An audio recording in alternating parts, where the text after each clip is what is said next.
Past perfect tense মূলত অতীতে ঘটে যাওয়া দুটি কাজের মধ্যে কোনটি আগে ঘটেছে সেটি বোঝাতে ব্যবহার করা হয়। সহজ কথায় অতীতের আগের অতীত হলো পাস্ট পারফেক্ট।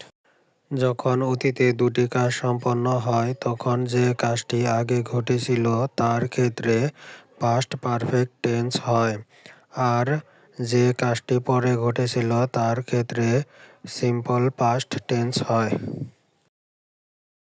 গঠন প্রণালী structure: subject plus had plus verb এর পাস্ট পার্টিসিপল প্লাস অবজেক্ট।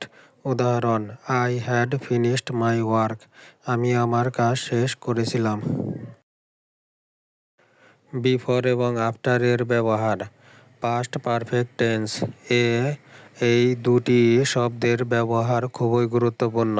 এটি মনে রাখার একটি সহজ টেকনিক আছে। বিফোর আগে, বিফোর এর আগে পাস্ট পারফেক্ট বসে।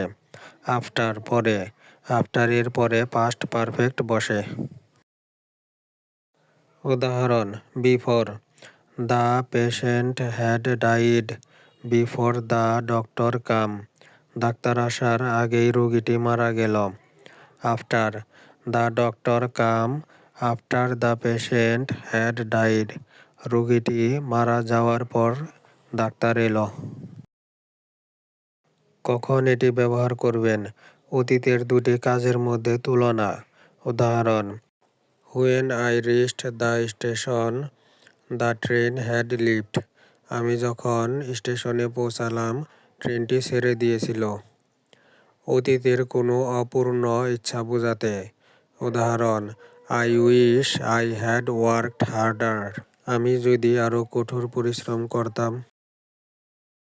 চেনার সহজ উপায় টিপস: বাংলায় ক্রিয়ার শেষে সাধারণত ছিল, ছিলাম, ছিলেন যুক্ত থাকে, যেমন করেছিলাম, গিয়েছিলাম।